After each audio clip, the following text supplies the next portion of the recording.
Hello and welcome to Chaos to Clarity, the podcast that's your compass to navigate the exciting world of service-based businesses. If you're a determined woman in your current business adventure, striving to conquer the chaos and build your empire, then you are in the right place. I'm your host, Maggie, your go-to business bestie and chaos navigator. I've spent nearly 2 decades in the service-based industry, building a photography business, a yoga studio, and now a thriving coaching practice. I've cracked the code to consistent income without all the chaos and noise. So get ready to increase your business growth, connect with your ideal clients, and find ease in both business and in life. It's time to turn your frustrations into inspiration and your chaos into clarity. So go ahead and grab your coffee, a pen and paper, and let's dive into the journey of building your dream service-based business together. Are you ready? Let's go.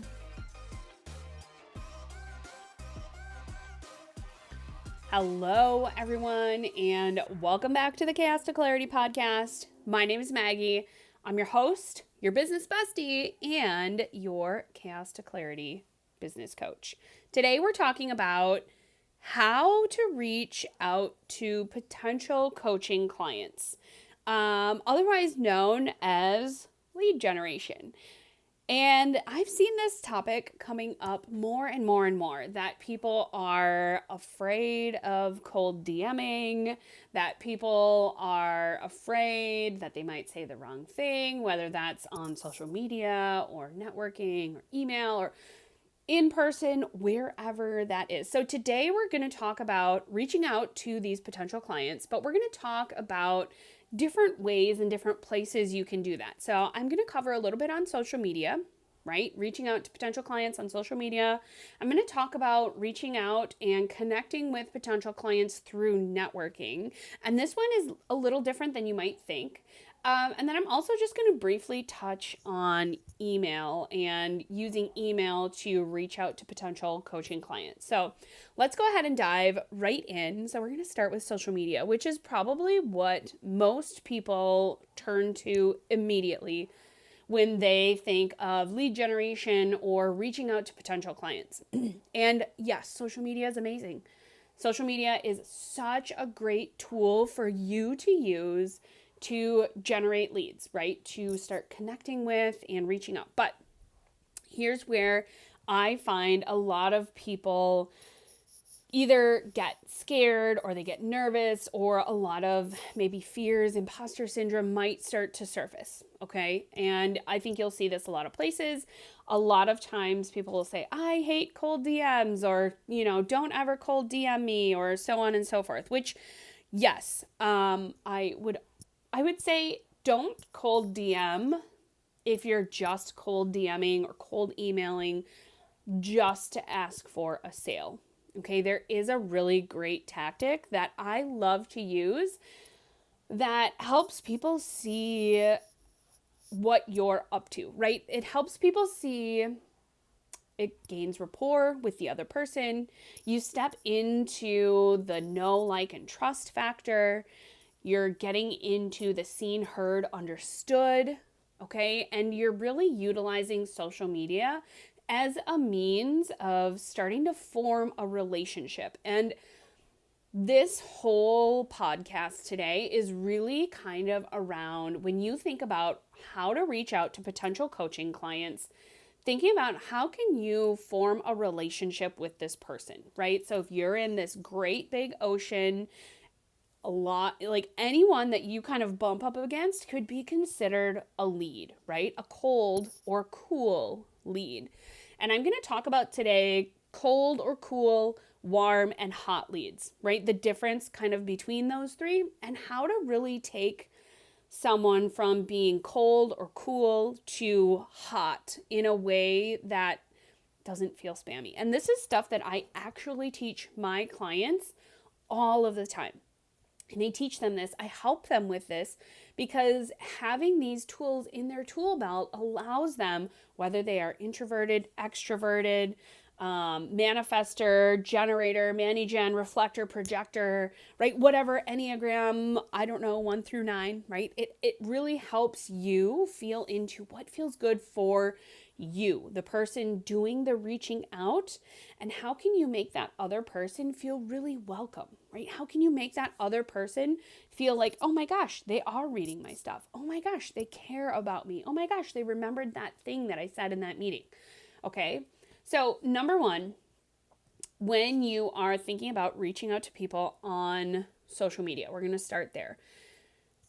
I always ask, are your posts on social media doing work for you? Are they doing part of the workload? And are you engaging with others on social media? Because it's one thing to post, right? It's one thing to just post everything, and it's a whole other thing to start to get engagement. And when you think about like posting and ghosting, we want to make sure that we are not doing that. So if you've been posting and things are crickets and you're saying, oh, the algorithm, it's killing me. I can't be on XYZ platform. I'm going to switch to ABC platform and I don't know, maybe this will work. I would bet that some of your issue is you are not engaging with others on social media. Social media is meant to be social, right? So if you think about the town square, social media, has turned into a virtual town square.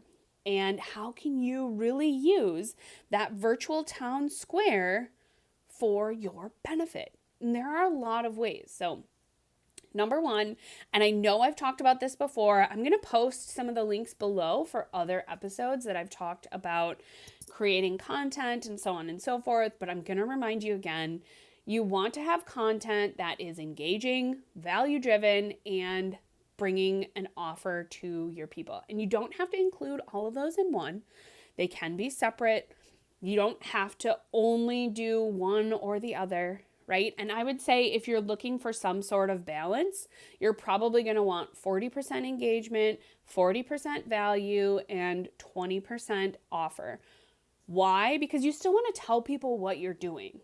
But a lot of your offers, whether that's hopping on your email list, hopping on a coffee chat, hopping on a sales call, offering something free in the DMs, right? Whatever that is, those offers can often come in the DMs. So like for me, I do a lot of selling and kind of pre-selling in the DMs, in private conversations, right? Because I don't necessarily want to only be saying on a social media platform, oh, I have 5 one-on-one openings, who wants them, right?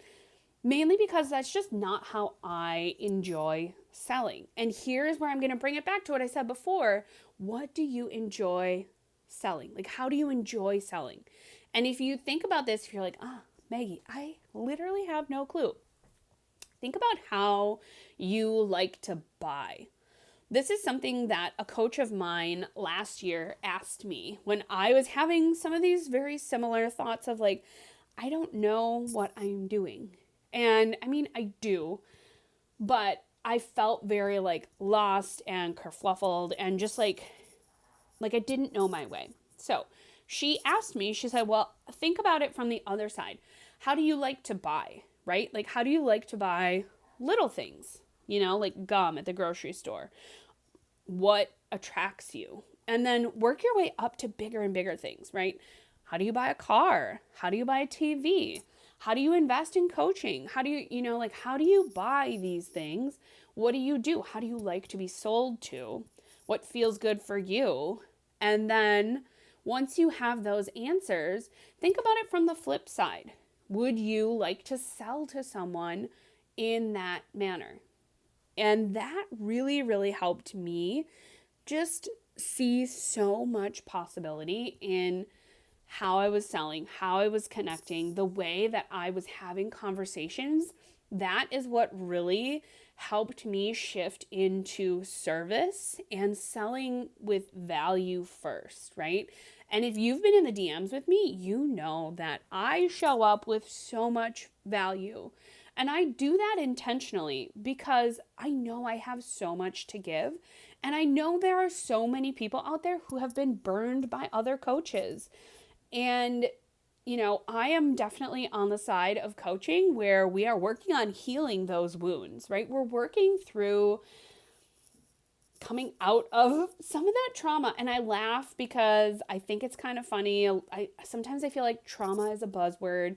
I understand that it's there. I understand all of us have trauma in our life, that we've all experienced some sort of trauma, big, small. My trauma is different from your trauma, and that's okay, right? And I understand and respect that.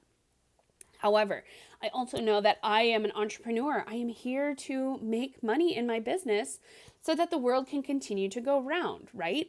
And if you are an entrepreneur, if you are in business, you are in the same thing, right? We need money, or we need that exchange, that energy exchange, in order to make the world go round. So let's get back to social media and thinking about reaching out to potential clients through social media. So you've got your posts, right? You're posting, you found your cadence, your consistency. Now I want you to make sure you're engaging, not just on your posts with the people who are talking back and forth in the comments or liking, but on other people's posts as well, right? Make it a point to spend 5, 10, 15 minutes going to other people's pages and commenting on some of their posts, even getting in the DMs to say, hey, I loved the post you did last week, Sunday, about ABC topic. Thank you so much for putting that out there. I just wanted to hop in here and let you know that, right? And how cool to be on the receiving end of that. So think about it from that aspect as well, right? When you're engaging and you're posting, when people start to engage with you, your stuff starts to come up in their feed more often because the algorithm sees that, right? The algorithm knows, and it's not necessarily a bad thing, right? It's actually really handy when it comes to sales and selling without selling, right? When you start having conversations with people in the comments, in the DMs, even when it's just to say, hey, hi, how are you? Hey, I love that post, or oh, I saw you liked my post from Tuesday. I had a question in there and it asked you to post something below. I'm curious, would you be open and willing to share your answer with me here in the DMs, right? And creating opportunities to have conversations really, really makes people feel seen, heard, and understood. And that being seen, heard, and understood is often so much more powerful than know, like, and trust, right? They're seeing you, right? They kind of know you from your posts and so on. They're starting to like you. They're starting to trust you. And now you're popping into their DMs to say, oh my gosh, I saw you did this. You took this action. I'm just curious. Would you want to talk more about that here? I'm curious about what your answer would be. That is why and how questions can be so powerful on social media and in all of your places that you're reaching out to people. So if you're curious and you want to know more about my strategy that I've used on social media to essentially go viral, but when you think about going viral, it's not like millions of views, right? Because I know a lot of my listeners are introverts, or they're extroverted introverts, right? Where they're like, I want to people, but I don't want to people too much. And when I'm done peopling, I'm done peopling, right? So I get you. I hear you. And I am here to tell you that I really don't spend much more than like an hour on social media doing work on any given day. Some days I might spend a little bit more, but I'm in the DMs and I'm answering people who have connected with me, or I'm reaching out to people who I've had a conversation with. So I'm not doom scrolling. And that's what I want to make sure you really understand here, is that like you don't have to doom scroll and wish. You can put this into action. So if you're curious about this, I'm going to drop the link below for Viral Conversations That Convert. Go ahead and opt into that mini course. It is such an amazing place for you to understand what I do, start to implement it right away, The videos that are in there are short and sweet, and I did that on purpose because, again, if you're like me, sometimes you opt into these courses and you're like, yay, a course, I'm so excited to learn. And then you click the button and you're like, wow, there's 5 1-hour videos. I don't have time for that, right? So I have like 5, 10, or 15-minute videos in there that break things down into really, really manageable chunks that if you want to go through 1 or 2 of them, you can implement them right now. You can start doing those actions right now. And the best way to learn is by taking action to move forward, right? Take messy action. Is it going to be hard sometimes? Yes. Is it going to be worth it? Also, yes. So I want you to really lean into that and understand that you can do these things, especially if you're using social media to reach out to potential coaching clients. Now, the next talking point I want to talk about is networking. And I think this is something that not a lot of people lean into. And I actually had a conversation this morning with someone, and we were talking about where would you go or what would you Google if you are going to connect with someone whose services you needed. And we were specifically talking about copywriting. And she asked me, what would you type into Google if you were looking for a copywriter? And I said, honestly, I probably wouldn't go to Google at all. I would go to my networking groups. The groups that I meet with every single week, and we talk about different things, and I listen to all these other people's pitches and, what they're looking for, who they want to connect with. Why am I going to the networking? Because those are people that I've already established a relationship with. Or I would go onto social media and I would search for copywriters on social media, and I would start to consume some of what they are talking about so that I know, do I feel a connection with this person? And if I do, I can take it further, right? Or I can start that process to see what does it take to get into their world. So the same can go for you, right? When you are networking, this is something that people often forget. How can you show up to be a referral partner, a power partner, a collab partner? Collaborations are where the money is in networking.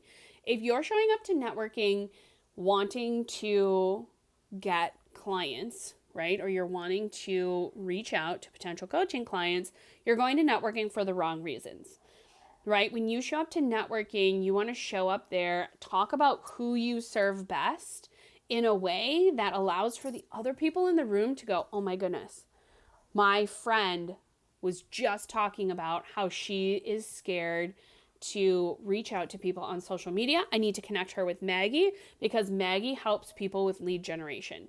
Maggie helps people learn how to talk to people on social media, in networking, in the emails, all of that stuff. So that's really what the power of networking can be for you. So if you are say you don't want to be on social media, say you don't want that to be the forefront of your business, and let me just tell you, that's fine. It's great. It's great that you have made that choice. And if you ever want to change that choice, know that it is possible to change that choice.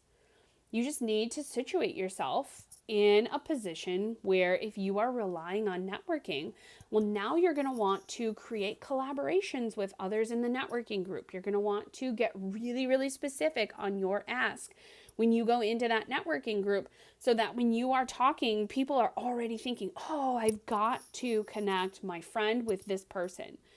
Okay, so having a really strong networking pitch that really speaks to your unique vehicle that you help solve a problem with is key. And I think what happens a lot of times in the coaching world anyway is that people try and solve everyone's problems. And I know I have been guilty of this in my coaching experience, right?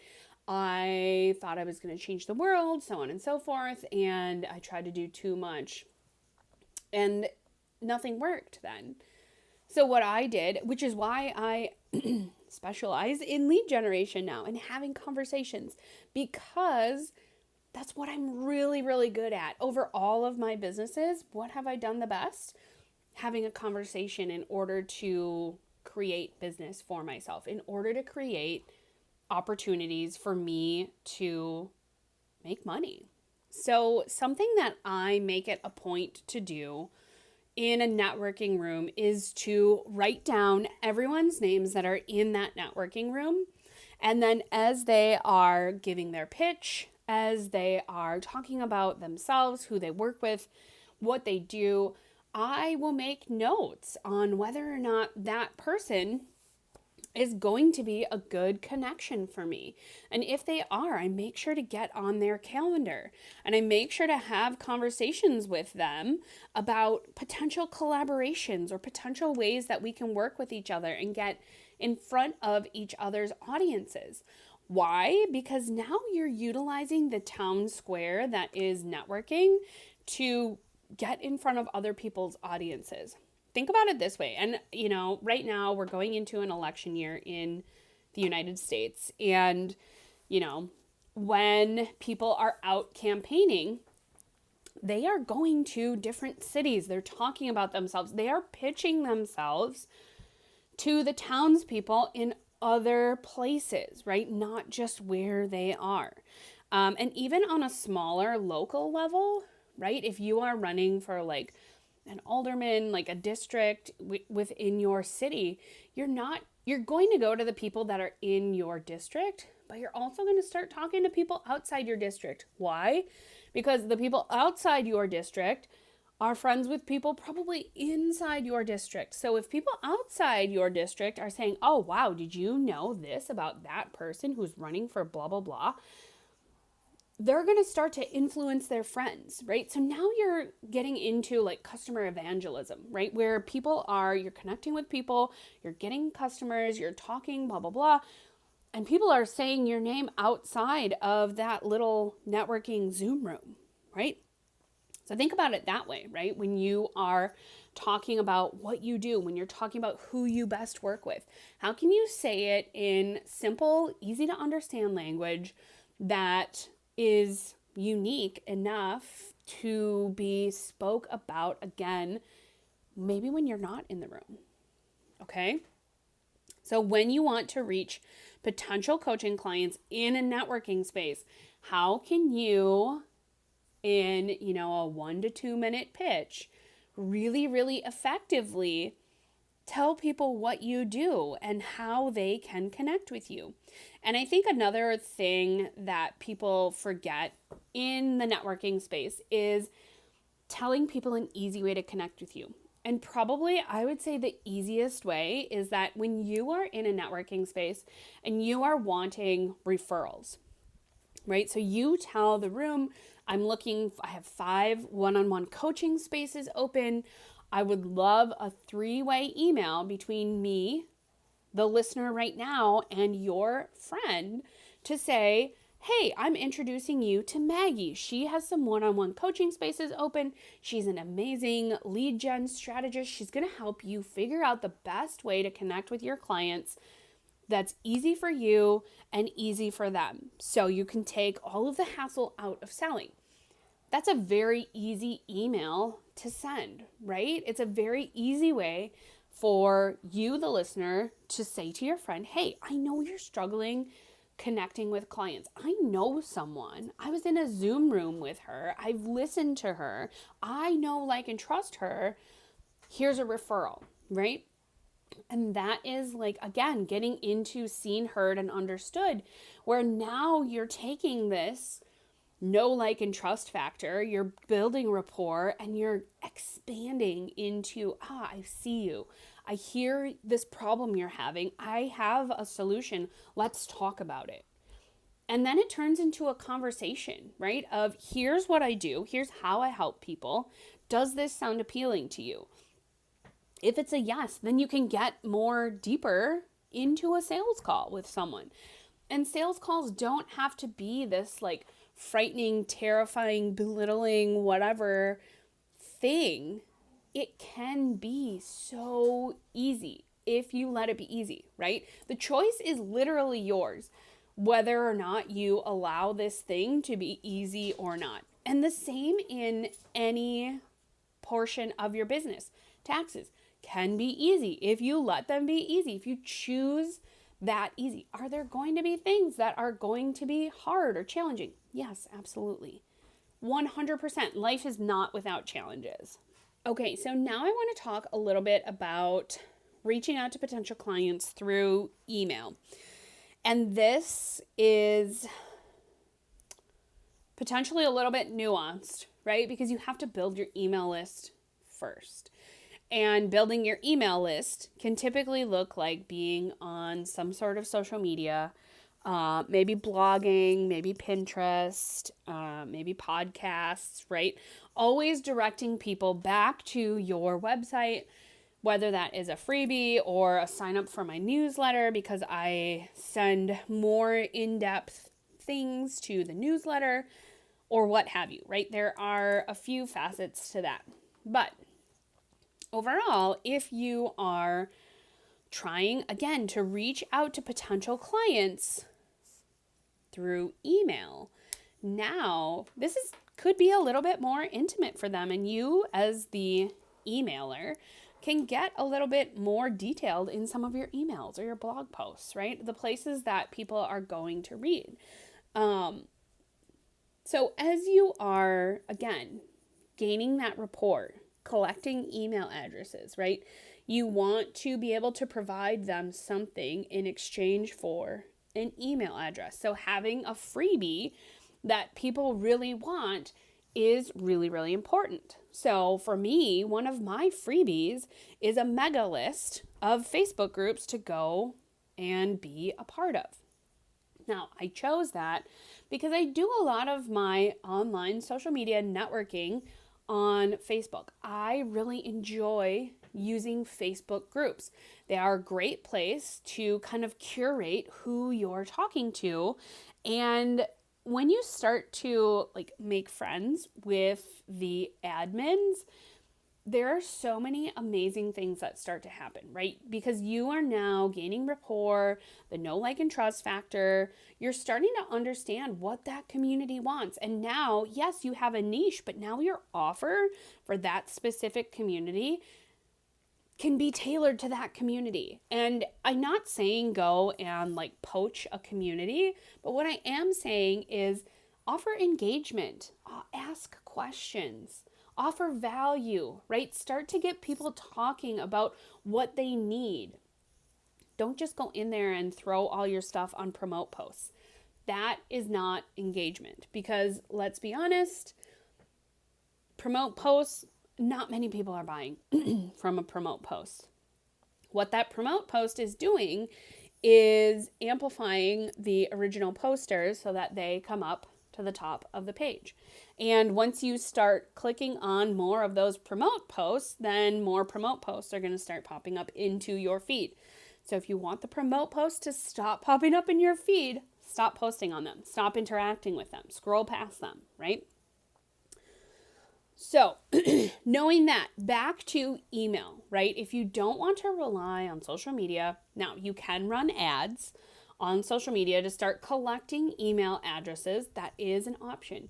If you don't have the money or the know-how to run ads, you have to get really creative. So that can look like, again, being on podcasts, getting into networking, asking other people, hey, could we do a collaboration? I would love to email blast something that you're doing out to my email list in exchange for me being able to do the same to yours. I will provide you the copy.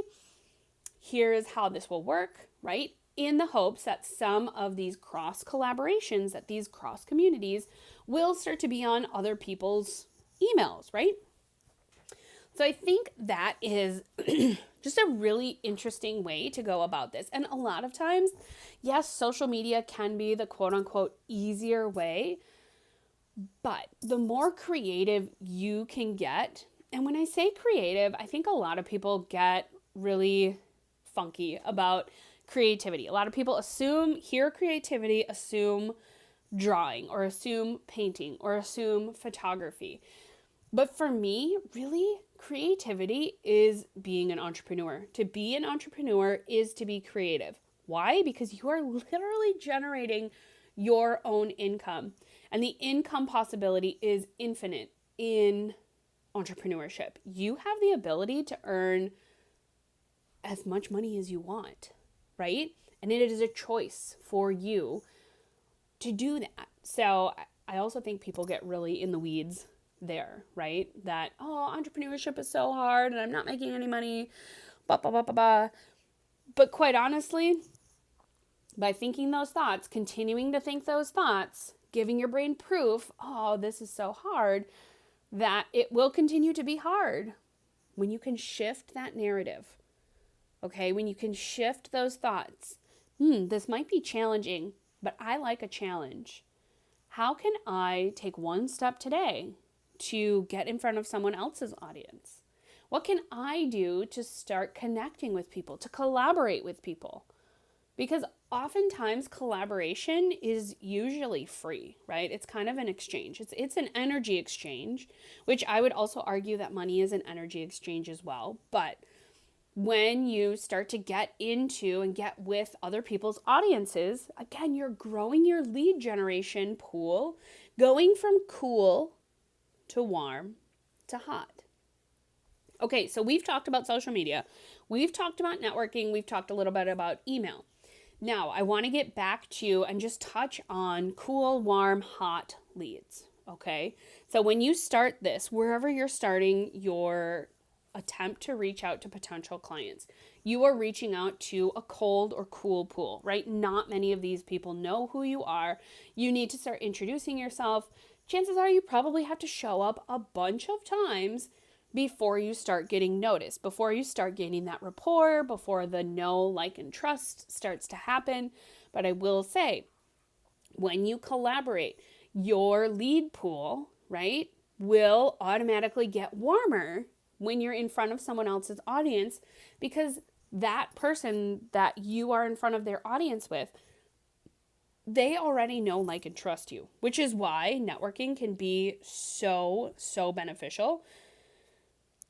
Because now you're getting the opportunity to, again, like I said, be in front of someone else's audience and have most of those people be warm leads. And then with those warm leads, you can start figuring out, as they connect with you, who is a hot lead? Who is someone who is ready or near ready to purchase with you?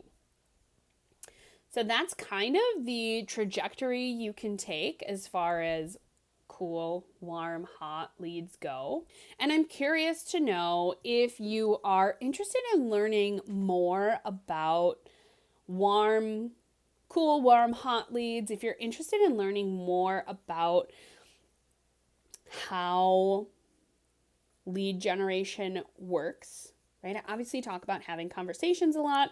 I talk about how to really connect with people a lot. So I'm just really curious. Let me know your thoughts. So, like always, please connect with me on Instagram. Get into my DMs. Let me know your thoughts. I would love to know. If you listen to this episode, let me know your takeaways. Did this help you figure out a way for you to reach out to potential coaching clients? Did this help you understand a little bit clearer what it is you need to do?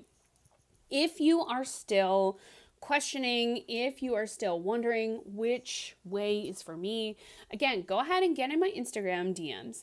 Let me know your questions, because I'm happy to provide that value right there in the DMs. And I genuinely want to see you win. So I would love to know where you're at. I'd also love to know, right? What did you think of this episode? And as always, make sure you share, make sure you like, make sure you comment, make sure you review, and most of all, make sure you subscribe, because I drop all kinds of bomb information every week, all about lead gen, all about having conversations and how to navigate the chaos of business and shift into your clarity, right? Shift into your inner clarity so that you can really show up and be your true self. So I hope you all have such an amazing day. I will talk to you all so soon.